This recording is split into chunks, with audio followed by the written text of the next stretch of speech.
Hello बच्चों, कैसे आप सब। अब हम लोग यूनिट डायरेक्शन पढ़ लिए थे और यूनिट डायरेक्शन में अब हम लोग आगे बढ़ते हैं। हम लोग कई सारे चीज देख लिए थे, यूनिट देख लिए थे, डायरेक्शन देख लिए थे, फिजिकल क्वांटिटीज कई सारे हम लोग डिस्कस कर चुके थे और हम लोग सिग्निफिकेंट फिगर वगैरह भी देख चुके थे।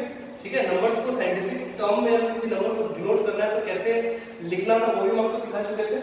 ठीक है, जैसे किसी नंबर को मतलब सपोज x तो 5.231 इनटू 10 जैसे इसको लिखना होता है प्लस माइनस एरर के साथ में। मैंने आपको बताया था, मान लीजिए 5% है, ठीक है, इनटू 10 टू द पावर 8 कुछ भी फॉर एग्जांपल के केस में।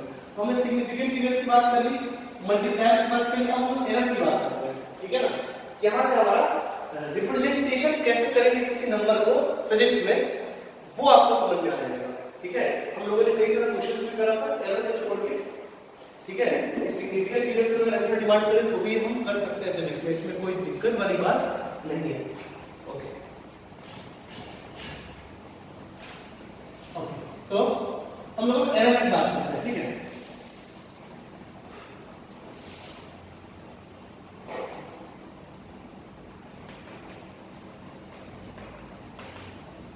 एरर की बात करते हैं। एरर दोस्तों क्या है एरर? एरर देखिए, it is the deviation in numerical value from true value. जो ट्रू वैल्यू होता है ना, उसी जो डेविएशन होते हैं उसी को एरर बोलते हैं। ठीक है, जैसे फॉर एग्जांपल हम लोग ऐसा जानते हैं कि लोग खड़े हैं तो हमारा हाइट कुछ और है, सोए हैं तो हमारा हाइट कुछ और है। ठीक है, तो हमारा हाइट एक्चुअल कौन है? तो दोनों में से कोई नहीं है। हम लोग क्या करते हैं, जैसे मान लीजिए हमारा हाइट है 5.4, ठीक है, ये है खड़े स्टैंडर्ड इस कंडीशन में, और 5.6 सोए हुए स्लीप मोड में, इतना है। अब बोले कि कौन सही हाइट है, कौन बताएगा सही हाइट है? ठीक है, तो हम लोग क्या लिखते हैं कि आपका हाइट जो है वो 5.5 प्लस माइनस 0.1,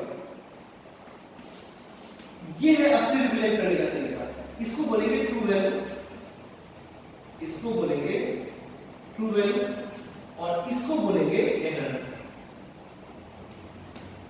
इसको बोलेंगे एरर। आई बात समझ में? ये होगा आपका ट्रू वैल्यू, ये होगा आपका एरर। ठीक है, तो कोई भी नंबर रिप्रेजेंट करने का ये तरीका, और ये पढ़ना इसलिए जरूरी हो जाता है दोस्तों कि कई बार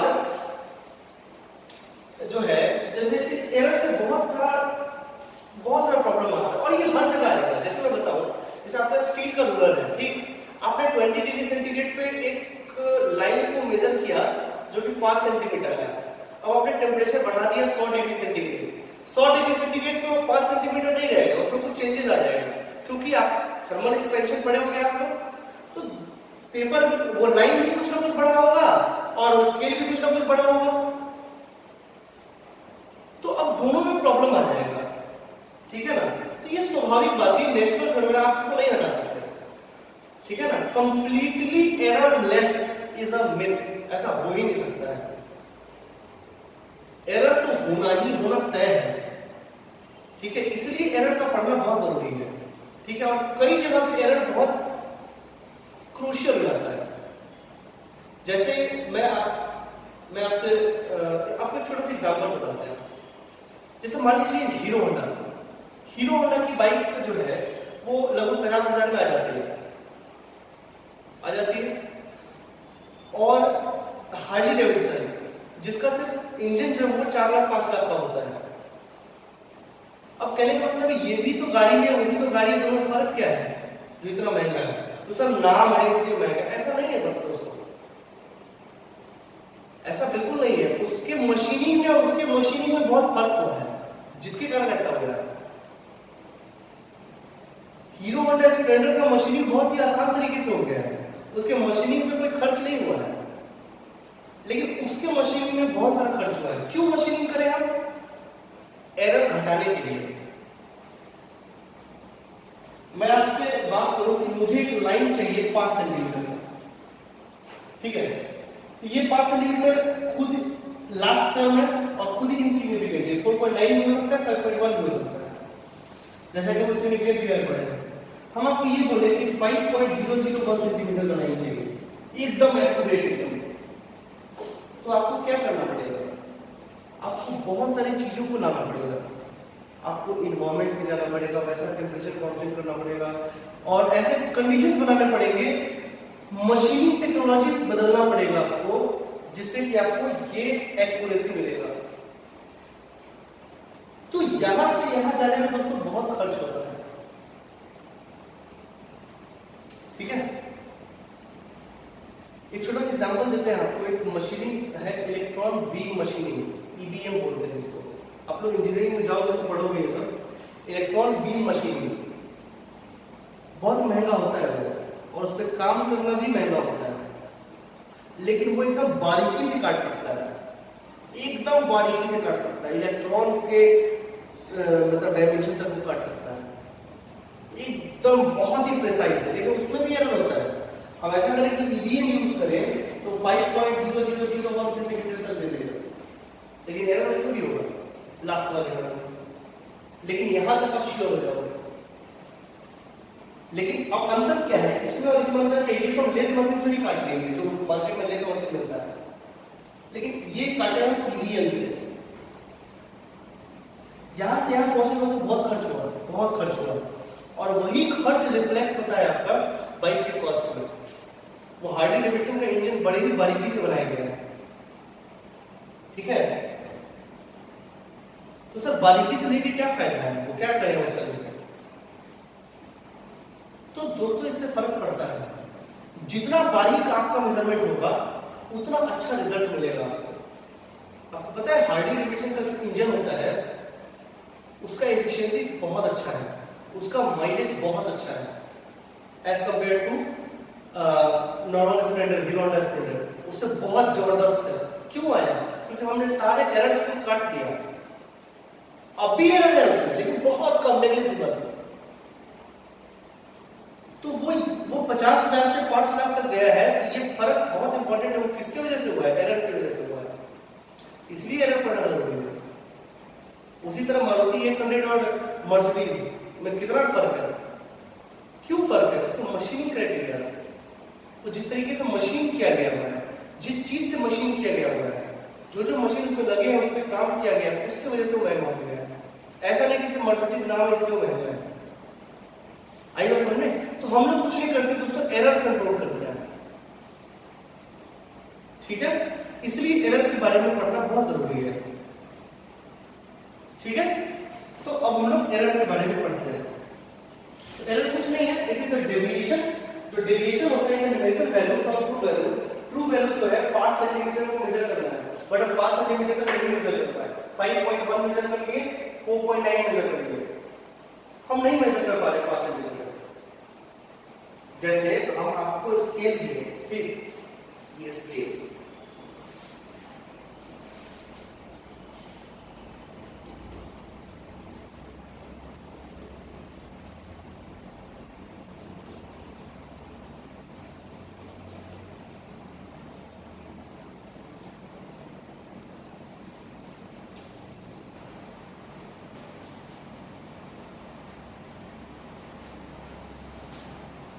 स्केल 0 1 2 3 4, ठीक है।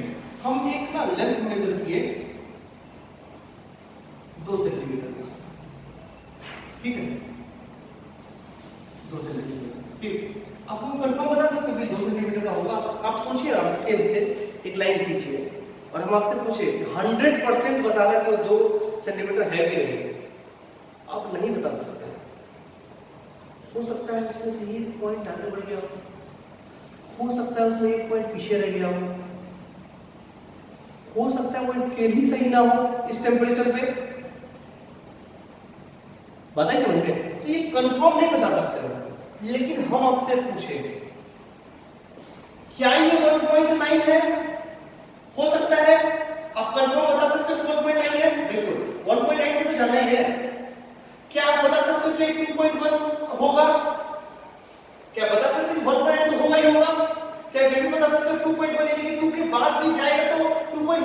ही होगा ना।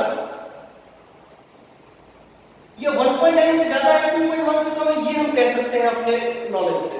बताइए कह सकते हैं नहीं कह सकते? हाँ ये तो सब कह सकते हैं। तो इसको लिखें कैसे? 2 प्लस माइनस 0.1 सेंटीमीटर, ये इसको लिखने का सही तरीका है।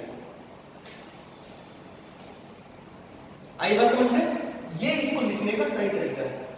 हाँ क्या ये सही है? हाँ सर ये सही है।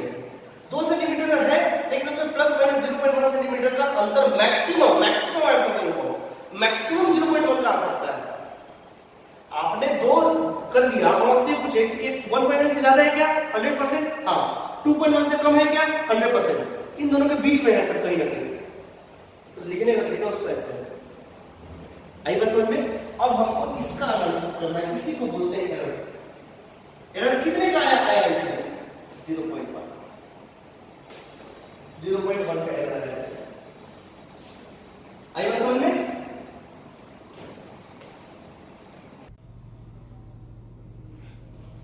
अच्छा चलिए, तो हम लोग को किस बारे में पढ़ना है?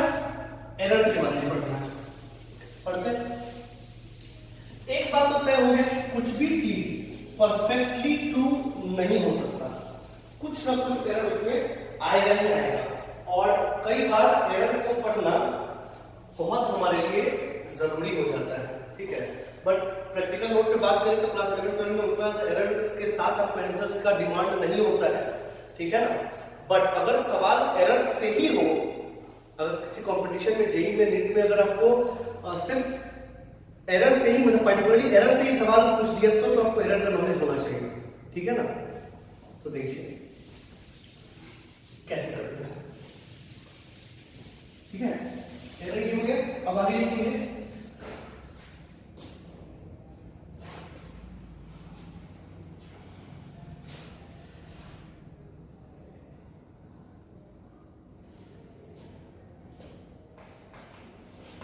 टाइप्स ऑफ एरर, ठीक है। तो देखिए, अच्छा हम लोग जो बेसिकली पढ़ते हैं ना, तो हम लोग कोई चीज जब मेजरमेंट करते हैं तो एरर उसी मेजरमेंट में पढ़ना होता है, ठीक है ना। हम लोग का जो मेन टॉपिक होगा that is error in measurement आता है, लिखा आपको मिलेगा, ठीक है ना। तो जो हम मेजरमेंट से लेंथ वेलोसिटी वगैरह जो सब हम लोग मेजर करते हैं उसमें कितना एरर आता है बेसिकली हम लोग वही पढ़ना होता है basically. Types of error, types of error क्या होंगे? तो देखिए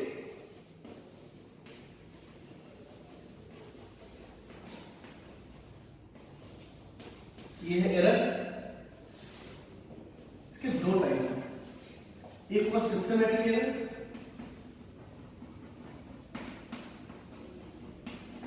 और एक होगा आपको रैंडम एरर, ठीक है।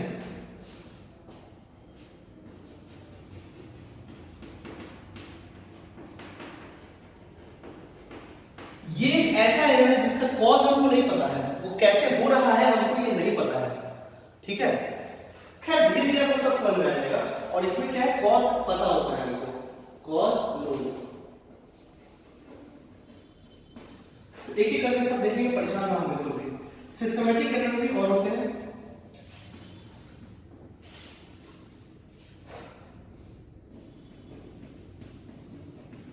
इंस्ट्रूमेंटेशनल एरर, ये इंस्ट्रूमेंट से रिलेटेड एरर है, ठीक है ना। फिर आएगा आपका environmental error, environmental error environment में चेंजेस की वजह से। तीसरा ऑब्जर्वेशनल एरर, हमने जो ऑब्जर्व करा है वही गलत है, ऑब्जर्वेशनल एरर। चौथा है थ्योरेटिकल एरर,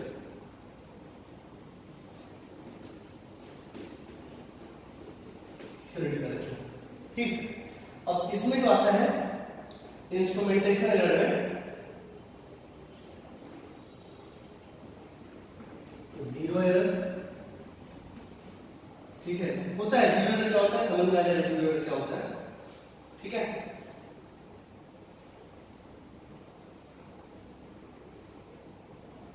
ठीक है, जीरो एरर और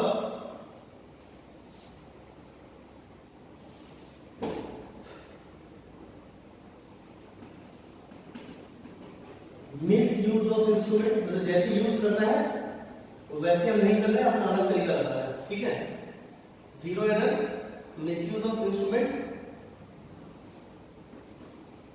इनहेरेंट एरर। मैं आपको सब समझाऊंगा एक एक करके। ठीक है, ये एरर्स है basically, types of error on the basis of it. ये मैं आपको समझाऊंगा। जैसे देखिए, एक तो है सिस्टमैटिक एरर। सिस्टमैटिक एरर मतलब मतलब क्या हुआ, जिसका कॉज पता होना चाहिए, मतलब जिसका कॉज को पता है क्यों गलती हो रहा है। ठीक है, जैसे हम छोटा सा एक बात बताएं, जैसे 1 सेंटीमीटर का लाइन है, 1 सेंटीमीटर का लाइन है, ठीक, 5 सेंटीमीटर का लाइन, ठीक। तो तरीका क्या कहता है? तरीका कहता है कि जो स्केल का 0 होगा वो यहां होना चाहिए और 5 यहां होना चाहिए। तरीका ये कहता है ना, लेकिन नहीं, हम ऐसा नहीं किए। हम ये किए कि हम यहाँ पे 1 रखे, तो यहाँ पे कितना आएगा 6, तो ना घट के 5 होगा, 5 रहेगा, लेकिन आपको मेजरमेंट क्या शो कर रहा है 6। ये तो है तो गलत ना, हम सही कर लेंगे उसको, हम जानते सही कर सकते हैं, लेकिन जो आपको रिप्रेजेंट कर रहा है वो तो गलत कर रहा है ना। ठीक है, तो इसका ये किस वजह से गलती होगी तो हमको पता है। आई बात समझ में? ये किस वजह से गलती हो रही है तो हमको पता है। तो this error is again what, systematic error. ठीक है, हम लोग जानते हैं कि इनिशियली जो है वो 0 पे होना चाहिए, लेकिन ये 0 पे ना होकर ये 1 पे आ गया, तो वो 6 दिखाएगा। अगर ये 0 पे होता तो 5 दिखाता। आई बात समझे? तो जिसका कॉज हमको पता है, जिसका कॉज हमको पता है वो सिस्टमैटिक एरर है। ठीक है, जैसे मान लीजिए एक तराजू है, ठीक है, जो इलेक्ट्रॉनिक तराजू आजकल बहुत आता है, तो मान लीजिए उसमें से पहले से 10 किलो का बट्टा है, ठीक है, और 10 केजी को शो कर रहा है, और मान लीजिए हमारा वजन 60 केजी है, और हम उस 60 केजी नहीं है, मतलब 60 केजी मान लीजिए, तो 60 केजी और हम चढ़ गए, तो वो क्या दिखाएगा हमको? 70 केजी। तो क्या मेरा 70 केजी है क्या? वो किस वजह से 70 केजी दिखा रहा है? क्योंकि 10 केजी पहले से उस पे है। तो हमको ये जो एरर आ रहा है हमको पता है कि किस एरर आ रहा है। तो this type of error is called what? Systematic error. ठीक, अब जैसे मान लीजिए दूसरा बात और देखिए, जैसे मान लीजिए कि हम ना एकदम टेम्परेचर 20 डिग्री सेंटीग्रेड पे हम एक स्केल बना रहे हैं, ठीक है, और उस स्केल से इसको मेजर किए 5 सेंटीमीटर वाली लाइन को, ठीक है, वहां पे मेजर किए। अब इस दोनों को उठा के हम ले गए टेम्परेचर 50 डिग्री सेंटीग्रेड पे, ठीक है, और उसके बाद मेजर किए, तो क्या ये 5 आएगा? आंसर नहीं आएगा, ये कुछ और आएगा। तो किस वजह से ये हो गया हमको पता है। तो वहां पे 20 डिग्री पे बनाए थे, वहां पे 50 डिग्री पे आकर के एनवायरनमेंट तो चेंज हो गया ना, हम उसका कर कुछ नहीं सकते। हाँ, फिर से वापस इधर हम आ जाए, फिर से वापस अगर हम इस रूम में आ जाए तो क्या फिर से वो 5 सेंटीमीटर दिखाएगा? तो हमको ये बात तो पता है कोई एनवायरनमेंट की वजह से आ रहा है। तो ये एरर के बारे में हमको पता है कि नहीं पता है? इसका कॉज पता है कि नहीं पता है? पता है, तो ये भी किस टाइप का एरर होगा? सिस्टमैटिक एरर होगा। आई बात समझ में? तो इस तरीके का। अच्छा, अभी मान लीजिए कि जैसे कुछ भी, जैसे हम कर लिए मेजर, ठीक है, और हड़बड़ी में हम उसको गलत देख लिए, हड़बड़ी में हम उसको क्या कर लिए, हम गलत देख लिए, तो वो भी तो एक तरह का एरर है ना। हम ऑब्जर्व भी नहीं किए उसको, गलत देख लिए उसको, तो उस अब अभी देखें तो एरर है, ठीक है, फिर थोड़ी देर के बाद हम आए तो नहीं, इतना तो नहीं हो सकता, फिर देखें, हाँ अच्छा उस समय गलती देख लिए थे, ये ऑब्जर्वेशनल एरर है। हमको पता चल गया ना कि मेरी गलती की वजह से ऐसा हुआ, दैट इज ऑब्जर्वेशनल एरर। तो ये भी किस टाइप का एरर है हमको पता है इसके बारे में, तो ये कैसा एरर है? Systematic error. ठीक, अब जैसे कोई भी चीज प्रैक्टिकल कब लेके आते हैं, उसका पहले थ्योरी बनाते हैं, और थ्योरी बनाने के बाद ही हम आते हैं ना। तो थ्योरी के डेरिवेशंस वगैरह में ही अगर कुछ गड़बड़ हो गया तो जो आंसर आया वो खुद एरर के साथ है, तो आपका रिजल्ट कैसे सही आएगा? तो ये एरर किसकी वजह से हुआ? थ्योरी की वजह से। तो हमको पता तो है ना कि थ्योरी में गलती हुआ है, तो ये भी किस टाइप का एरर हुआ? Systematic error. तो सिस्टमैटिक एरर वो एरर है जिसका कॉज हमको पता है। आई बात समझ में? उसके बाद है रैंडम एरर, जिसका कॉज हमको नहीं पता है। तो अब जैसे मान लीजिए तराजू है, हम 5 केजी का कुछ सामान उस पर रख रहे हैं, वो कभी 5 केजी दिखा रहा है, कभी 5 केजी 500 ग्राम दिखा रहा है, कभी 5 केजी 200 ग्राम दिखा रहा है, कुछ दिखा रहा है अपने आप से, कभी जिसका हमको कॉज ही नहीं पता चल रहा है वो किस वजह से हो रहा है। तो इस तरह का जो एरर है जिसका हमको कॉज पता ही नहीं है किस वजह से हो रहा है, ऐसे एरर को क्या बोलेंगे हम? रैंडम एरर बोलेंगे। ये ठीक है, ये आप इसको इन दोनों को अपने शब्दों में लिख सकते हैं कि वैसा एरर जिसका कॉज नहीं पता है वो है रैंडम एरर, और वैसा एरर जिसका कॉज पता है उसको बोलेंगे सिस्टमैटिक एरर। लिख लीजिए इसको।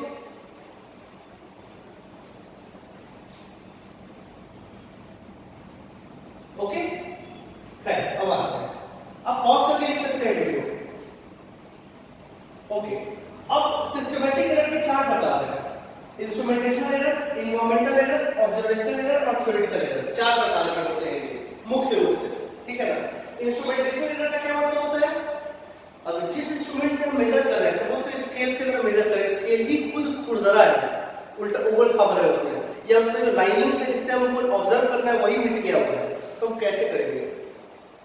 तो उस टाइप का जो एरर आएगा इंस्ट्रूमेंट की वजह से, उसको बोलेंगे इंस्ट्रूमेंटेशनल एरर। ओके, सिंपल है। Error occurred in the instrument itself is called instrumentational error। इसको भी लिख लीजिए। Error occurred in the instrument itself is called instrumentational error। Okay, अब इसका तीन प्रकार है। जीरो एरर, वही जीरो एरर था, मुझे करना चाहिए था यहाँ पे जीरो, तो आंसर आता 5, सही बात है। लेकिन अगर हम इसको 1 करें और इसको 6 कर दें, 1 आएगा तो 6 आएगा ना, गलत है ये, उसको बोलेंगे जीरो एरर। मतलब कोई भी मेजरमेंट करने से पहले हमको ये देखना होता है कि मेरा जो मीटर है वो पहले जीरो पे है कि नहीं है। आई बात समझ में? आप लोग घर में सबमर्सिबल यूज होता होगा, आप उसमें देखिएगा वोल्ट मीटर होता है या स्टेबलाइजर होता होगा। स्टेबलाइजर अब घर में यूज होता है, उसमें देखिएगा कि कुछ देर वोल्टेज कितना है, तो उसमें आपको जो पिन होता है वो बताता है ऐसे ऐसे जाके कितना है।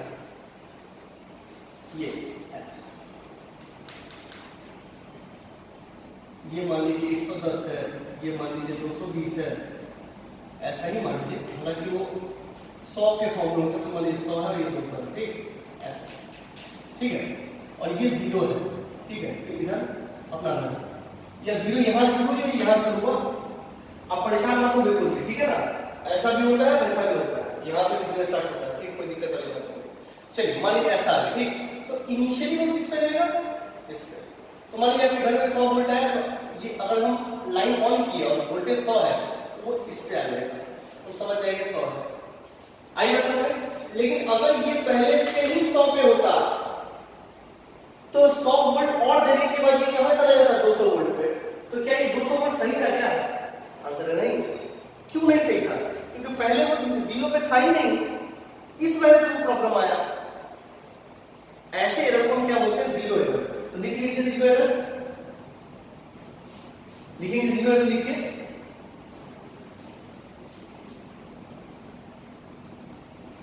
Before any measurement,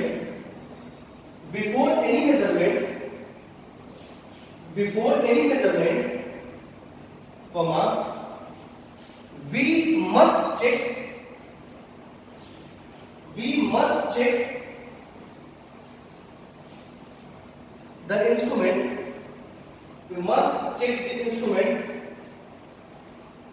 We must check the instrument for its zero value.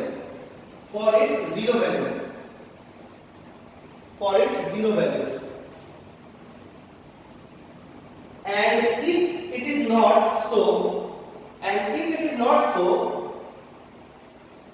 comma, then the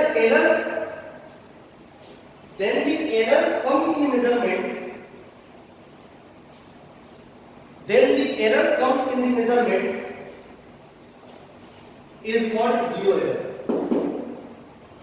ये करा दिया, ठीक। लिखिए। अब आता है misuse of instrument. Her instrument का अपना अपना तरीका है यूज करने का। कैसे उसमें से टाइम निकालेंगे, कैसे उसमें से कैसे उसका मेजरमेंट करने का तरीका क्या है, ये सारी बातें हमको तो पता होना चाहिए, वो सारा तरीका, क्योंकि उस तरीके के हिसाब से आएंगे तभी सही से हम उसको कैलकुलेट कर पाएंगे, है ना। तो तो अगर हम तरीका ही नहीं उसका हम यूज करें तो मेजरमेंट गलत आएगा बेटा। तो वो किसमें आएगा? Miss use of the instrument में, ठीक है ना? इसमें भी लिखना है, लिख दीजिए। If the process of measurement, if the process of a measurement is not followed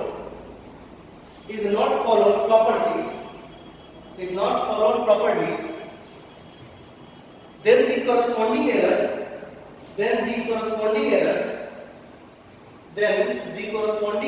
is called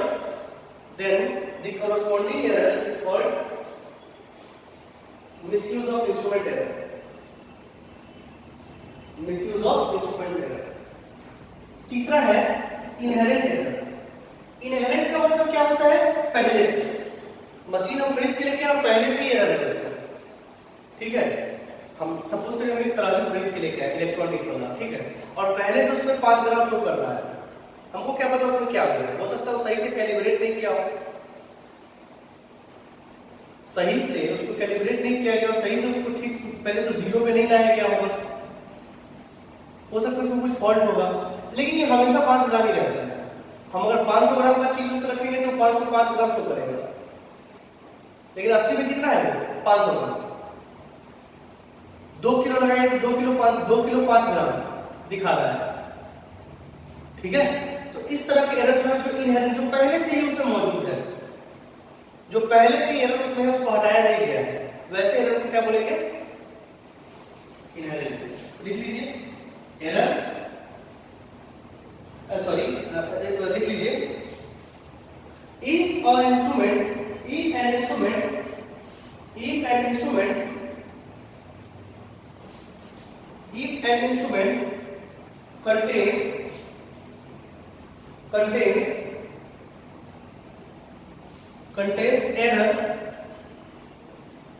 contains error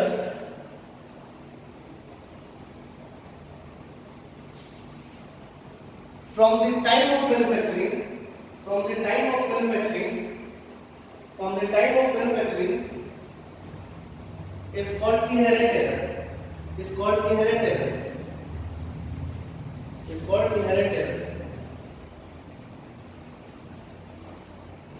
ठीक है? ओके, अब जैसे मान लीजिए कि एक स्केल है, उसका लाइन हिट गया हुआ है, ठीक है, और फिर से हम उसको करेंगे, उससे मेजर करेंगे, तो ये तो गलत ही आ सकता है ना, ठीक है ना? तो इस तरह के जो पहले से मौजूद होंगे वो इनहेरेंट एरर कहलाएगा।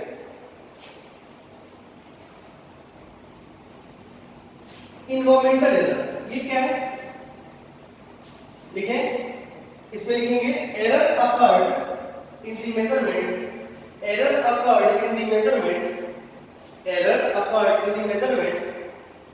due to environmental changes is called environmental error, ठीक? लिख लीजिए, फिर लिख लीजिए ऑब्जर्वेशनल एरर। इसमें लिख लें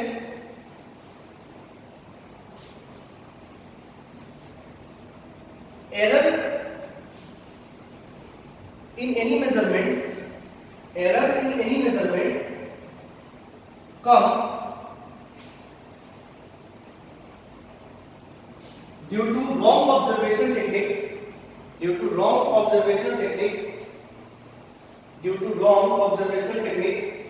is called observational error, ठीक है? Theoretical error,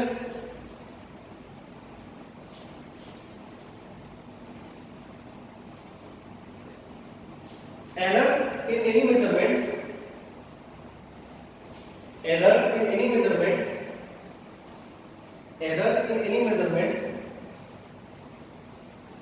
comes due to error in theory,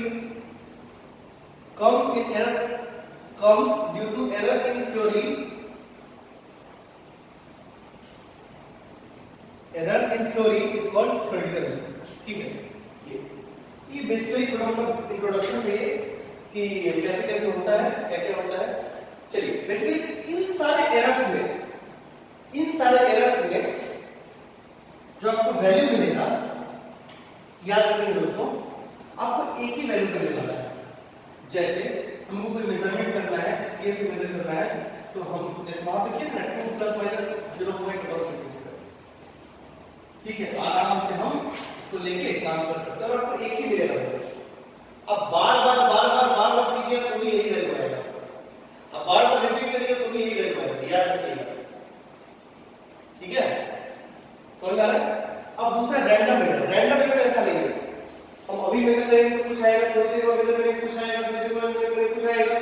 ऐसे एरर्स जो होते हैं उसके लिए हम क्या करते हैं, एक वैल्यू नहीं आता है, हम क्या करते हैं 10-12 वैल्यू लेते हैं, फिर उसका एवरेज निकालते हैं, 10-12 वैल्यू लेके उसका फिर एवरेज निकालते हैं। तब हम लोग को डिफाइन करना पड़ता है एवरेज वैल्यू, फिर उसका मीन एब्सोल्यूट एरर। ये सारी बातें हम बाद में करेंगे। इस जैसे आप नहीं करते हो, जैसे एक्सपेरिमेंट जानते हो लैब में करते हो कि एक पेंडुलम हो गया, उसका टाइम पीरियड निकालिए, ठीक है ना, तो अभी देखें तो 1 सेकंड आ गया, कभी 1.01 सेकंड आ गया, कभी 1.02 सेकंड आ गया, तो हम ले लेते हैं बहुत सारा वैल्यू, फिर टीचर बोलते हैं कि आप उसका एवरेज निकालिए। तो क्यों एवरेज निकाले, क्योंकि ये जो एरर आ रहा है वो हर बार आप वही एक्सपेरिमेंट कर रहे हैं और हर बार अलग अलग वैल्यू आ रहा है और उसका कॉस्ट भी आपको नहीं पता है, तो वो किस टाइप का एरर, रैंडम एरर। तो रैंडम एरर के केस में we should take the average values of number of observations. तो जितना ऑब्जर्वेशन हम करेंगे उतना एक्यूरेट मेरा वैल्यू होगा ऐसे केस, ठीक है। तो इसको लिख लेते हैं।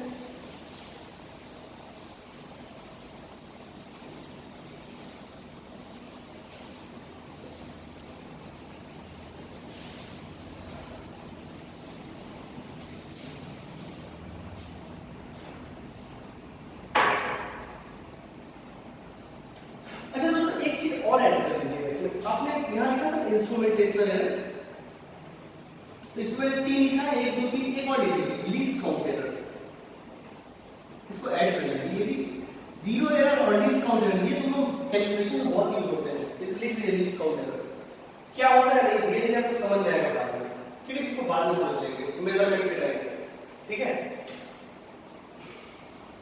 लीस्ट काउंट क्या होता है, लीस्ट काउंट होता है वो मिनिमम वैल्यू जैसे कि हम जिसको कैलकुलेट कर सकते हैं एक पर्टिकुलर इंस्ट्रूमेंट से। जैसे हम बात करें आपका स्केल का सबसे छोटा वैल्यू कितना होता है 1 mm का, तो एक नॉर्मल रूलर जो आता है उसका जो लीस्ट काउंट होगा वो कितना होगा 1 mm, ठीक है ना, याद रखिए, लिख लीजिए, ये एक्सप्लेन बाद में करेंगे, इसको अभी नहीं लिखा है बट लिख कर रखिए, बाद में समझा देगा, समझ में आ जाएगा। एरर पर लिख रहा है तो यही लिख लीजिए, बता दीजिए।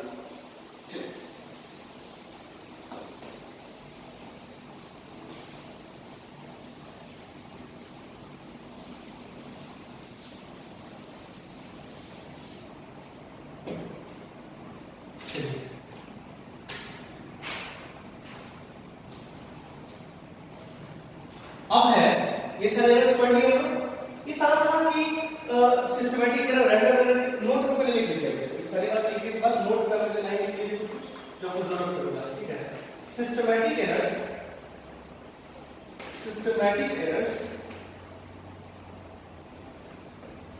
Are repetitive in nature,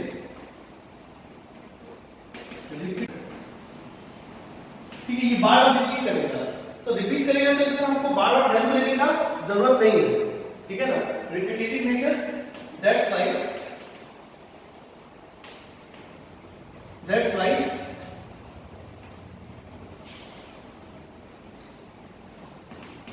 we will have single value for any measurement, okay। दूसरा random error,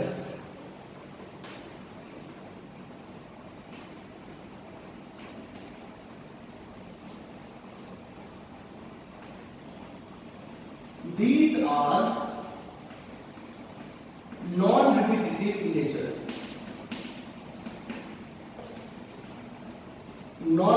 in nature, that's why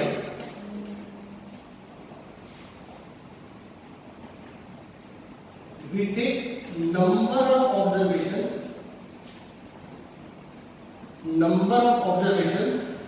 and then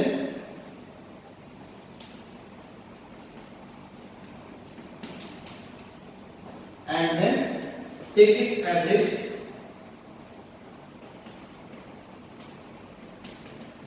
to get the to basically आप ऐसा है to approach the actual value, actual तो आता है नहीं actually, approach हम करते हैं, approach the actual,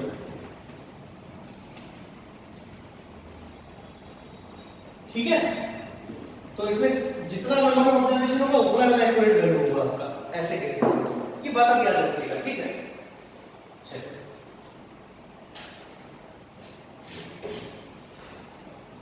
ये तो था आपका थ्योरेटिकल क्वेश्चन, जितना था थ्योरी जितना डेफिनेशन वगैरह था हम लिख चुके हैं, ओके। चलिए अब हम लोग आते हैं मैथमेटिकल क्वेश्चन बेस पे, तो इसको नोट पे लिखिएगा।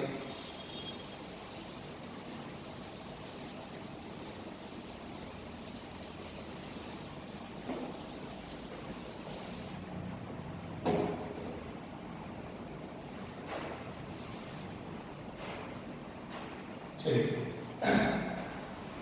अब थोड़ी सी मैथमेटिक्स की बात करते हैं, ठीक है ना। देखिए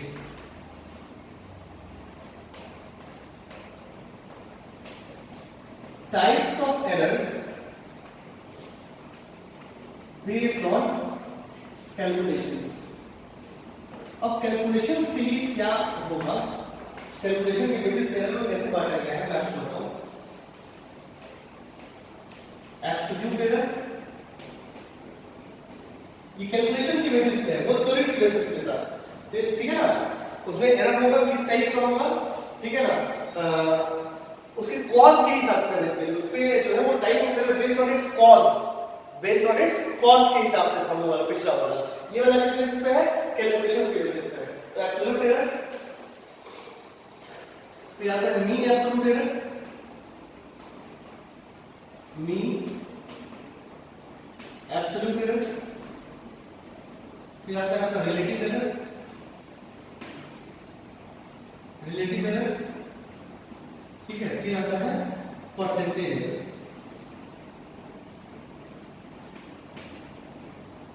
ओके एक एक करके सब देखेंगे। पहले देखते हैं एब्सोल्यूट एरर के बारे में।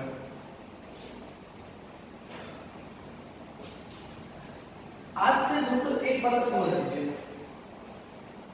एब्सोल्यूट जहां आएगा ना, जहां भी एब्सोल्यूट आएगा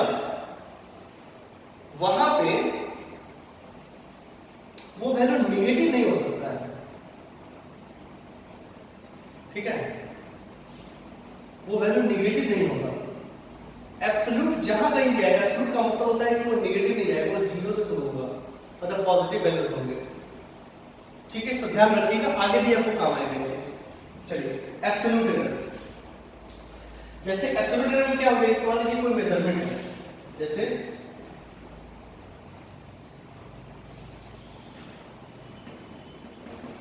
it is the magnitude of error in any measurement.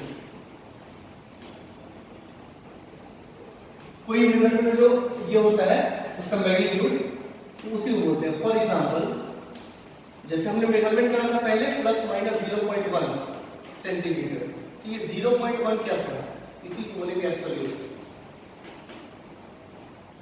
ठीक है, ठीक है ना। ऐसा नहीं कि प्लस माइनस 0.1, नहीं, गलत है, 0.1 एब्सोल्यूट एरर है। उसका पॉजिटिव पार्ट मैग्नीट्यूड, देखो मैग्नीट्यूड कभी नेगेटिव नहीं होता है, ये बात आप याद रखिएगा, मैग्नीट्यूड कभी नेगेटिव नहीं होता है। एक नंबर -2 सेंटीमीटर कुछ होता है क्या, मैग्नीट्यूड कभी नेगेटिव नहीं हो सकता, ठीक। पहली बात तो ये, जैसे मान लीजिए अगर हम 2 सेंटीमीटर मेजर कर रहे हैं, ठीक, मेरे पास जब हम एक्चुअली उसको चेक किए तो 2.1 सेंटीमीटर का आ गया, ठीक, तो हम कितना का एरर बोलेंगे, 0.1 का। अगर हमको 1.9 सेंटीमीटर आ गया, अगर हम चेक किए उसको अच्छे से, उसको चेक किए तो 1.9 सेंटीमीटर आया, 2 सेंटीमीटर नहीं था, तो एरर कितने का आएगा, -0.1 नहीं बोलेंगे, उसको 0.1 सेंटीमीटर का एरर बोलेंगे, ये आप याद रखिएगा। उसी को बोलते हैं, उसके मैग्नीट्यूड को एब्सोल्यूट एरर बोलते हैं। आई बात समझ में, यही एब्सोल्यूट एरर। तो लिखने का तरीका क्या है,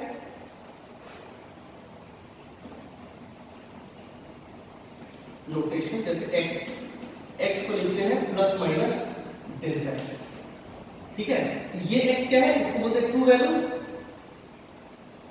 वैल्यू, और ये क्या है, ये है एब्सोल्यूट। ये लिखने का तरीका है, ठीक है। ये है आपका absolute error, x plus minus delta x। तो डेल्टा x जो होगा वही एब्सोल्यूट एरर है आपका। ये लिखने का रिप्रेजेंटेशन का तरीका है, ठीक है। दूसरी बात यहां पे लिख लें, नोट में लिख लें। अच्छा, अगर ये सेंटीमीटर में है तो ये किस में होगा, ये भी सेंटीमीटर में होगा, है ना। यहां लिखेंगे absolute error have same unit as of true value, याद रखिए, ठीक है। तो दोस्तों जो सिस्टमैटिक एरर आता है उसमें एक ही वैल्यू अपनी है, उसमें एब्सोल्यूट एरर आपसे पूछेगा। जैसे मान लीजिए हम देखिए मेजरमेंट है टाइम पीरियड का, टाइम पीरियड 2 + -0.1 सेकंड, ये ऐसा आ गया, ठीक। ये क्या है, एब्सोल्यूट एरर, ठीक है। कोई भी मेजरमेंट, अब जैसे मान लीजिए कुछ भी, जैसे मान लीजिए फोर्स दे दिया गया 2 + -0.2 न्यूटन, 0.2 क्या है, एब्सोल्यूट एरर, ठीक है। अगर आपको क्वेश्चन में एक ही वैल्यू प्रोवाइड किया गया, मतलब मेरे कहने का मतलब है कि नंबर ऑफ ऑब्जर्वेशंस नहीं दिए गए हैं कि 10 बार किया गया है, अब ये आया, अब ये आया, अब ये आया, अब ये नहीं दिया हुआ है, तो आप क्या समझोगे वो कौन सा एरर है, सिस्टमैटिक एरर है, ठीक है ना। तो एब्सोल्यूट एरर जब भी आएगा सिस्टमैटिक एरर का, वो एक ही आएगा, ठीक है ना, सिस्टमैटिक एरर का। लेकिन जब रैंडम एरर की बात करेंगे तो उसमें कोई नंबर ऑफ ऑब्जर्वेशन देने पड़ेंगे, और हर ऑब्जर्वेशन में कुछ ना कुछ एरर रहेगा, हर ऑब्जर्वेशन में कुछ ना कुछ एरर रहेगा, और अगर हर ऑब्जर्वेशन में कुछ ना कुछ एरर रहेगा तो उसका हमको एवरेज वैल्यू निकालना पड़ेगा, ठीक है। उसको पढ़ेंगे इसमें मीन एब्सोल्यूट एरर, तो टॉपिक लिखिए मीन एब्सोल्यूट एरर। ये किसमें था, एब्सोल्यूट एरर में। अब दोस्तों वीडियो पॉज करके लिख लेना, ओके। चलिए अब आते हैं mean absolute error. Mean absolute error, it is the averaging of absolute errors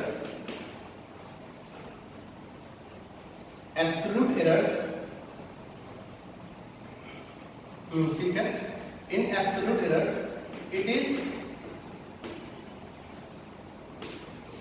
mainly used for random error, okay. जैसे हम आपको एक क्वेश्चन दिए, फॉर एग्जांपल आप गए क्लास में एक्सपेरिमेंट करने और आपको टाइम पीरियड निकालना है पेंडुलम का, ठीक है। तो आपने अपना तैयार कर लिया, इसको प्लग कर लिया, ऐसे करके तैयार कर लिया, सब अपने मेजर कर लिया। ये जी लेते हैं और ये इधर गया और फिर इधर आके एक टाइम बोलते हैं ना, तो वो टाइम पीरियड निकालेगा, ठीक है। आपके पास घड़ी है और आपने निकाला,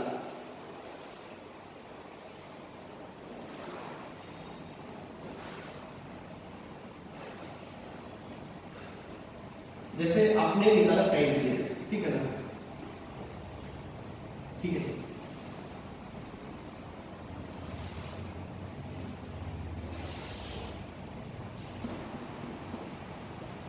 ठीक है, चलो ये रखी है टाइम पीरियड, ठीक है। तो टाइम पीरियड एक बार आया 1.50 सेकेंड, ये सेकेंड में, फिर आया 1.51 सेकेंड, फिर आया 1.49 सेकेंड, कुछ भी आ सकता है ना, फिर आया 1 कुछ भी चलो 50 ऐसा, ठीक। कर सेकंड में लिखने की आवश्यकता नहीं है, ऊपर लिख दो, ऐसा आ गया, ठीक। अब आपसे पूछा गया कि सब में एरर कितना है, ठीक है ना। यानी कि आपसे पूछा क्या गया, ये देखिए ऐसा है, आप इसको ऐसे नंबर पे कर लीजिए, ऐसा नंबर। इस तरह का सवाल दोस्तों पूछा गया होगा एग्जाम में, 1 2 3 4 ऐसे नंबर, सीरियल नंबर, ठीक। तो ये क्या है, T1, ये T2, ये T3, T4। अब मुझे डेल्टा टी निकालना है। इसमें डेल्टा टी क्या होगा, तो डेल्टा टी होगा T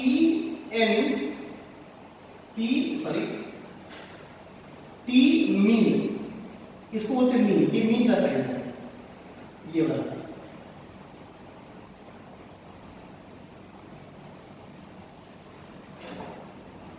T n minus t mean, t mean को आप ऐसे कर लीजिए, ये टी मीन का साइन है, इसके लिए ऊपर में एक डैश है तो मीन का साइन है। तो ये घटा के हम इसमें एरर लिखेंगे, कैसे लिखते हैं, ये आएगा डेल्टा टी क्या एन, पहला दूसरा इसके। चलिए इसको यहां करते हैं, यहां देखिए टी मीन कितना होगा, सबसे पहले तो टी मीन निकालना पड़ेगा। तो टी मीन कितना आएगा, टी मीन आएगा कैसे निकालते हैं, T1 प्लस T2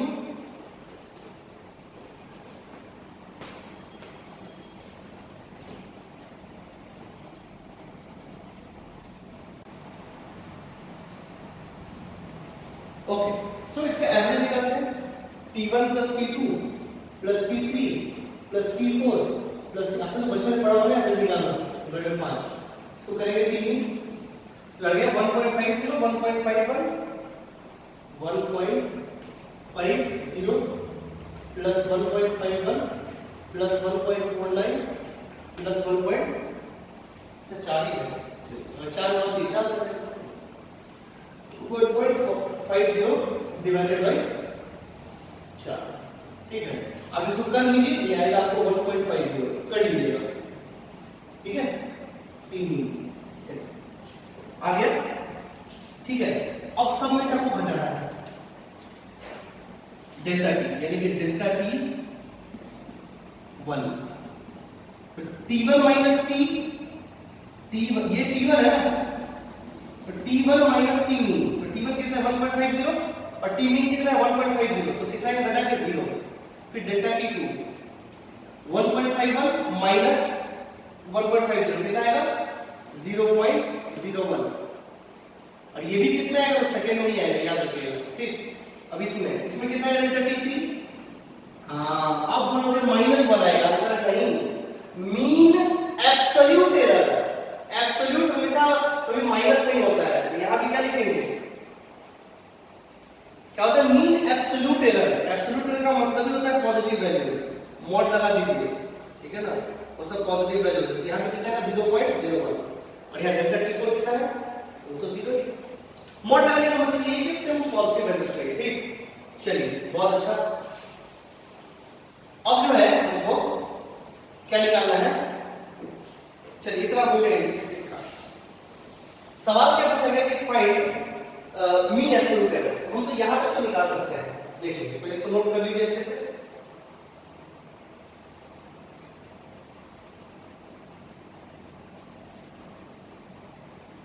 ठीक है, अब देखते हैं,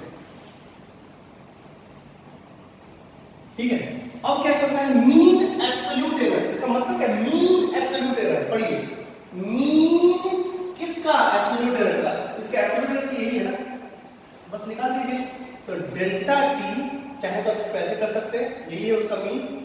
मीन निकालने का एक तरीका है, मीन या फिर ब्रैकेट ऐसे करके इसको ऐसे भी लिख सकते हैं, ऐसे भी लिख सकते हैं, कोई दिक्कत वाली बात नहीं है।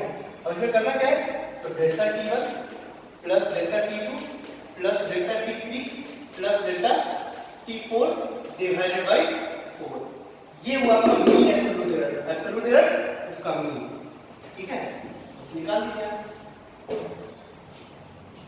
तो डेल्टा T कितना आ जाएगा, क्या आ जाएगा, ये तो 0 0 और 0.1, बाकी सब तो 0 है, 2 है 0.01 अब प्लस 0.01 डिवाइडेड बाय 4, ये कितना हो गया 0.02 डिवाइडेड बाय 4, ये कितना हो गया 0.005 आई थिंक। हां ठीक, आई बात समझ में, तो कोई दिक्कत वाली बात नहीं है। अब इसको लिखने का क्या तरीका है, अगर हमसे पूछा गया कि बताइए भाई अब उस पेंडुलम का तो एक ही टाइम पीरियड होगा ना, हम एवरेज निकाल के कैसे रिप्रेजेंट करेंगे उसको, कितना टाइम पीरियड आया, तो उसका लिखने का तरीका ऐसे है, टाइम पीरियड, तो पहले लिखेंगे उसका मीन वैल्यू, पहले लिखेंगे मीन वैल्यू, या फिर ऐसे लिखिए या इधर में टीएम कर दीजिए, दोनों चलेगा, प्लस माइनस डेल्टा टीएम, ठीक है। तो उसका टाइम पीरियड आपको कितना लिखने को मिला, तो टीएम कितना आया था 1.50 और प्लस माइनस 0.00, ये है इसका टाइम पीरियड, ठीक है। एक बार क्वेश्चन में ऐसे ही पूछ लिया था, उसमें रिफ्रैक्टिव इंडेक्स दिया हुआ था, ठीक है ना, ऐसे ही कुछ वैल्यू था 1.6 करके था, 1.60 1.62 ऐसे करके निकाला, तो मीन एब्सोल्यूट वैल्यू बस पूछा था, तो उसमें आंसर ये था बस, ठीक है। खैर ये वाला, अच्छा अब इसमें कोई पूछ ले कि मीन एब्सोल्यूट वैल्यू का यूनिट क्या होता है, तो वही यूनिट होता है जो इसके मीन वैल्यू का होता है, ठीक है ना, याद रखिएगा, नोट में लिख लीजिए, it has also a unit of its mean value, लिख लीजिए। इसमें सिंपल सिंपल सवाल है, निकालना आपको आना चाहिए, खाली कि हम माइनस मत कर दीजिएगा, बस यही गलती करते हैं बच्चे, ठीक है।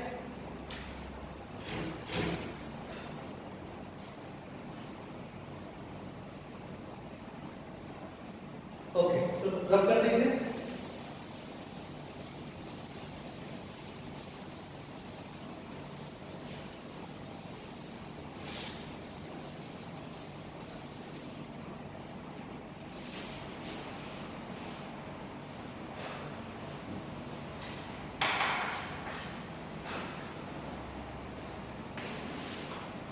अब आते हैं relative error,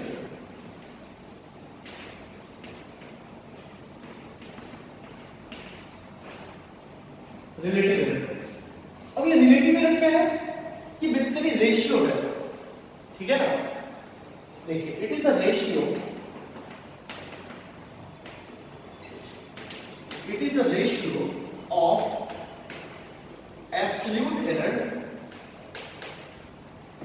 to its true value, ठीक है ना, ये एक रेशियो होता है, जैसे मान लीजिए फॉर एग्जांपल अगर x की बात करें तो कैसे लिखा जाएगा, x plus minus delta x, ठीक है ना, इसका रिलेटिव एरर क्या होगा, तो रिलेटिव एरर जो होगा वो होगा delta x absolute error, absolute value upon true value, ये है रिलेटिव एरर, आई बात समझ में।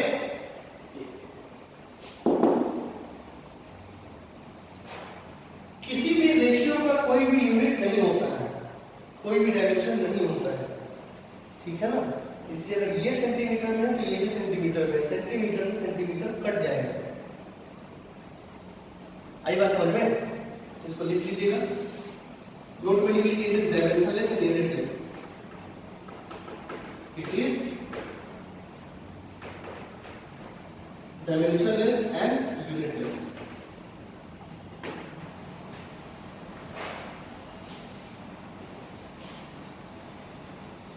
ओके। तो पूछा रिलेटिव एरर का क्या होता है यूनिट, कुछ नहीं होता है, ठीक है, याद रखिएगा, ठीक है। अब आता है percentage error,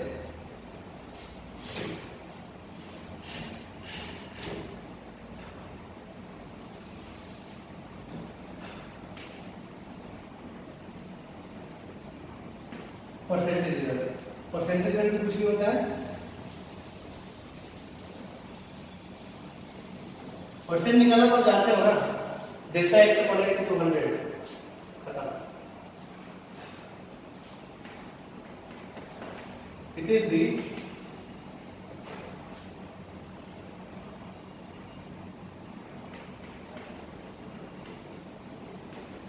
percentage amount of error in any measurement, जैसे इसको लिखने का तरीका ऐसे है, परसेंटेज कितना होगा, मान लीजिए फॉर एग्जांपल अगर कोई भी ऐसा ये x plus minus delta x है, तो क्या लिखेंगे, कितना एरर है, delta x original value x into 100, ठीक है ना। ये आप ये भी बोल सकते हो सर परसेंटेज एरर जो है क्या वो रिलेटिव एरर इंटू 100 है क्या? हाँ, आई बात समझ में? तो परसेंटेज एरर दिया हुआ है, उसको 100 से डिवाइड कर दीजिए, रिलेटिव एरर निकल जाएगा। Is this okay? तो इसको आप लिख लीजिए।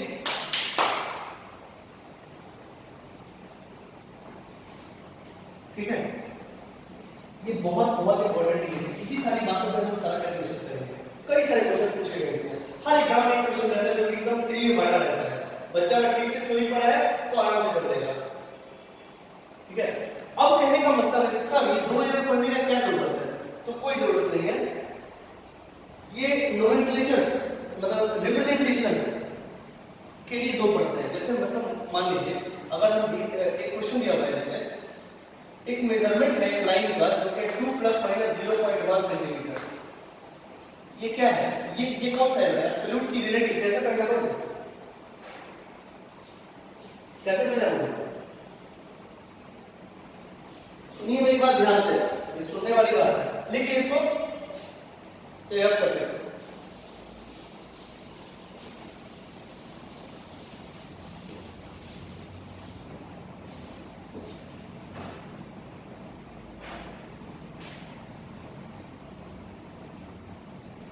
जैसे मान लीजिए एक एग्जांपल हम आपको देते हैं। एक मेजरमेंट है जो कि 2 ± 0.1 सेंटीमीटर है। मुझे ये बताइए 0.1 क्या है? एब्सोल्यूट है कि रिलेटिव है? कैसे पहचानेंगे दोस्तों? ऐसे फॉर्मेट में जो आएगा ना ये हमेशा एब्सोल्यूट ही होगा, ये याद रखिएगा, ये एब्सोल्यूट ही होगा। तो सर अगर रिलेटिव एरर दिया रहेगा तो कैसे पहचानेंगे? तो रिलेटिव एरर जब भी आपको दिया रहेगा वो परसेंटेज में दिया रहेगा।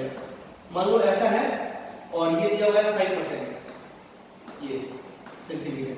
अगर ये परसेंटेज के साथ है तो आपको क्या देना चाह रहा है? ये रिलेटिव एरर देना चाह रहा है। तब ये क्या देना चाह रहा है?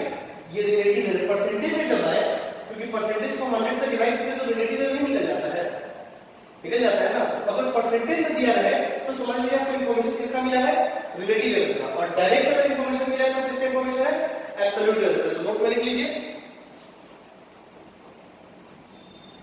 नोट करके लिखिएगा। नोट कर, जब भी हम बोले ऐसा नोट कर, तो नोट करके यहां पे लिखते चलिएगा। ठीक है, लिखे नोट में। If the representation of error, if the representation of error, if the representation of error is in percentage format, is in percentage format, is in percentage format,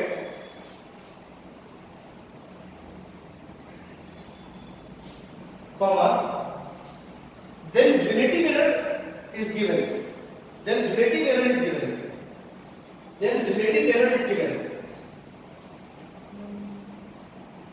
ठीक है, दूसरा लिखिएगा। If error is given without percentage, if error is given without percentage format, if error is given without percentage format in any question, comma, it is absolute error. It is absolute error. Okay? चलिए, ये condition दोस्तों दिया 2 ± 5% centimetre. ये अगर इससे बोला कि error calculate कीजिए तो कर लीजिए। तो हमको पता है कि परसेंटेज एरर क्या होता है, that is delta x upon x into 100। ठीक है, अब लिख लेंगे ये परसेंटेज एरर कितना है? 5। कितना है? 5। डेल्टा x को यही निकालना है, x कितना है? तो 2 और इनटू 100। ठीक है, तो डेल्टा x कितना हो जाएगा? 5 × 10 10 बटा 100। तो डेल्टा x कितना हो गया? 0.1 सेंटीमीटर। ठीक है, ये है इसका एब्सोल्यूट एरर। और ये क्या है? Percentage error. But percentage error से क्या निकाल सकते हैं? Relative error. Delta x upon x बराबर 5/100। इसका अपना रिलेटिव एरर कितना है? क्या मतलब है? क्या हम बात से सवाल पूछ रहे हैं जरा। तो डेल्टा x अपॉन x बराबर 5/100, दैट इज 0.0। आएगा समझ में? ये सारी बातें आपको ध्यान होनी चाहिए। ठीक है, तो ये सब पूरा थ्योरेटिकल क्वेश्चन था, ये थोड़ा थोड़ा नॉलेज था। नेक्स्ट वीडियो में हम लोग इसका प्रोपेगेशन ऑफ एरर पढ़ेंगे, मतलब इससे रिलेटेड मैथमेटिक्स जो आ सकता है आपको उसके बारे में पढ़ेंगे। ठीक है, तब तक के लिए अच्छे से पढ़िए, सुरक्षित रहिए, घर में रहिए। Thank you.